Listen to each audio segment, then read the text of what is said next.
Welcome back. Good morning students, I am Sanjay Kumar Tiwari. आज मैं आपको बताऊंगा एडवर्ब और एडवर्बियल फ्रेज का प्रयोग करके दो सिंपल सेंटेंसेस को मिलाकर एक सिंपल सेंटेंस का निर्माण किस तरह से किया जाता है। सबसे पहले तो ये जानना आवश्यक है कि एडवर्ब किसे कहते हैं और एडवर्बियल फ्रेज किसे कहते हैं। Adverb is a word that qualifies the verb, adjective or adverb. Adverb एक शब्द है जो वर्ब की या फिर एडजेक्टिव की या फिर एडवर्ब की यानी स्वयं की विशेषता बताता है। वर्ब क्या है? Every action is verb. प्रत्येक कार्य, जितने भी कार्य इस संसार में हैं सब वर्ब हैं। अब कार्य को की विशेषता, वर्ब की विशेषता बताने वाला एडवर्ब कहलाता है, अर्थात कार्य की विशेषता बताने वाला शब्द एडवर्ब कहलाता है। कार्य किस तरह से किया जा रहा है, धीमे किया जा रहा है, तेज किया जा रहा है, मन लगा के किया जा रहा है, बिना मन के किया जा रहा है, निष्ठा पूर्वक किया जा रहा है, बिना निष्ठा के किया जा रहा है, आसानी से किया जा रहा है या कठिनाई पूर्वक किया जा रहा है। कार्य किस ढंग से किया जा रहा है, कार्य की विशेषता इस तरीके से बताने वाले शब्द एडवर्ब कहलाते हैं। अब एडवर्बियल फ्रेज क्या है? Adverbial phrase is a group of words that qualifies that works as an adverb, जो कि एक एडवर्ब के रूप में काम करता है। ये शब्दों का एक समूह है। एडवर्बियल फ्रेज ये शब्दों का एक समूह होता है जो कि एडवर्ब का ही काम करता है। अब एडवर्बियल फ्रेज भी एक प्रकार से एडवर्ब ही है। अंतर इतना है कि एडवर्ब सिंगल वर्ड है, एक अकेला शब्द है, और एडवर्बियल फ्रेज शब्दों का एक समूह है, 2 या 3 या 4 शब्द उसमें होते हैं।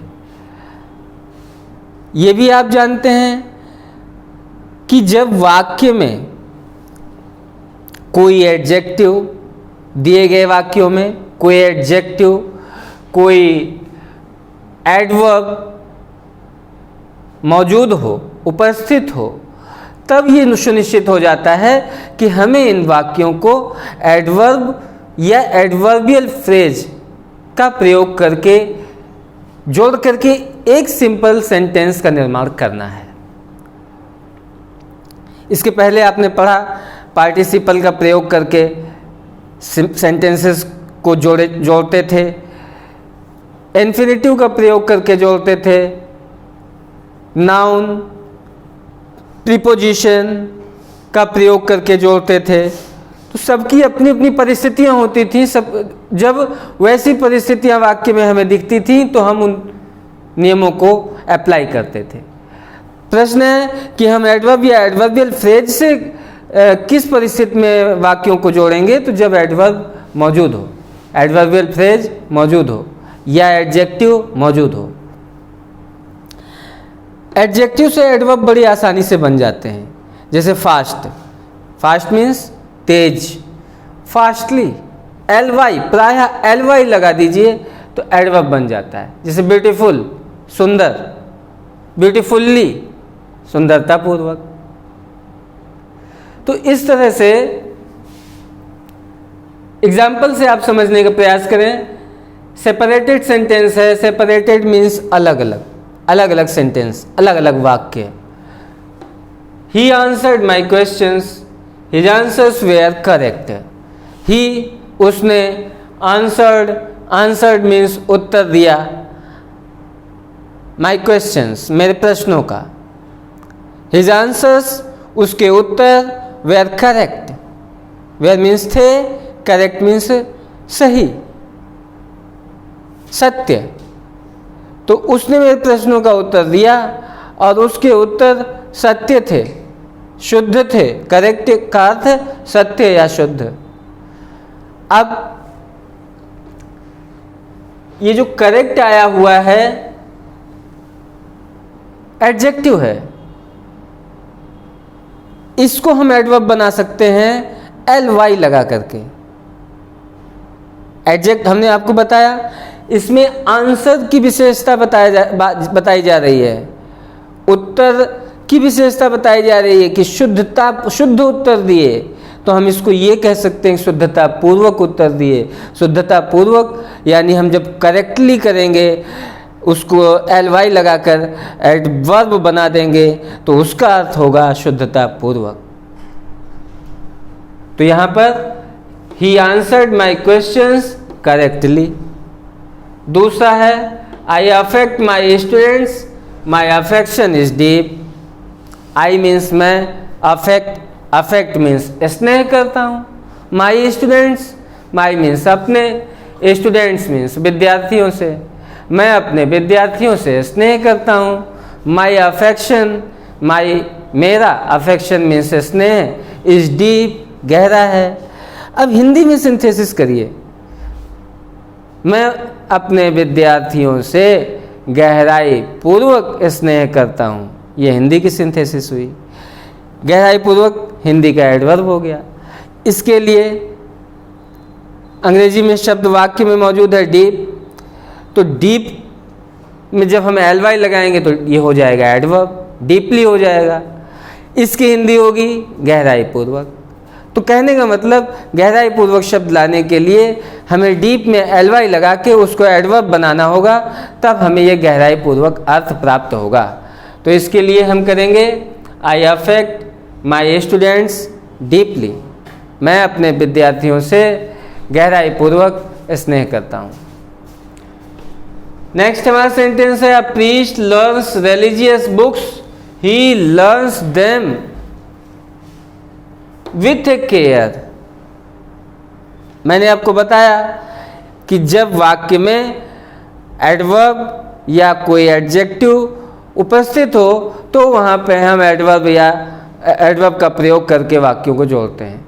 अगर एडवर्बियल फ्रेज भी उपस्थित है तो हम एडवर्बियल फ्रेज का प्रयोग करके वाक्य को जोड़ते हैं। इन दोनों वाक्यों में adverbial phrase with A care उपस्थित है। विथ ए केयर क्या है? ये एडवर्बियल फ्रेज है।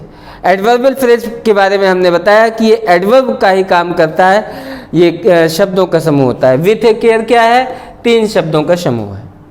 विथ ए केयर का मतलब ध्यानपूर्वक, ध्यान के साथ, ध्यान के साथ। अ प्रीस्ट लर्न्स रिलीजियस बुक्स, ए प्रीस्ट माने उपदेशक या पुजारी, लर्न्स मीन्स सीखता है, याद करता है, रिलीजियस बुक्स मीन्स धार्मिक पुस्तकें, विथ ए केयर मीन्स ध्यान के साथ। एक पुजारी ध्यान के साथ धार्मिक पुस्तकें सीखता है। तो इस ध्यान विथ ए केयर को जो एडवर्बियल फ्रेज है इसको हम एडवर्ब में चेंज करेंगे तो ये हो जाएगा केयरफुली। आपको बताया ly लगा के हम बनाते हैं एडवर्ब। तो a priest learns religious book carefully. He went to school, he was in a quick. वो स्कूल गया, वो जल्दी में था। इन ए क्विक क्या है? इन ए क्विक एडवर्बियल फ्रेज है क्योंकि इसमें 3 शब्द हैं। एडवर्बियल फ्रेज शब्दों का समूह है और वो एडवर्ब का ही काम करता है, यानी वर्ब की विशेषता बताता है, क्रिया की विशेषता, क्रिया कैसे की जा रही है, किए जाने वाले कार्य के बारे में बताता है, वो कार्य कैसे किया जा रहा है। तो स्कूल गया लेकिन और वो जल्दी में था, यानी स्कूल जल्दी गया। तो he went to school in a quick, यानी in a quick adverbial phrase को वैसे ही रख दिया। या फिर हम चाहें तो इसको हटा सकते हैं, he went to school quickly, quickly adverb आ गया। तो यहाँ पे ये एग्जाम्पल एडवर्बियल फ्रेज और एडवर्ब दोनों से इन दोनों सेंटेंसेस को हम जोड़ सकते हैं। अगला है I met my friend, I met after a long time. मैं अपने मित्र से मिला और अपने मित्र से एक लंबे समय बाद मिला। तो I met my friend after a long time, मैं अपने मित्र से एक लंबे समय बाद मिला। या after a long time I met my friend, एक लंबे समय बाद मैं अपने मित्र से मिला। यहाँ पर after a long time adverbial phrase है। थैंक्स नेक्स्ट वीडियो में हम आपको अन्य विधियों से सिंथेसिस करना बताएंगे।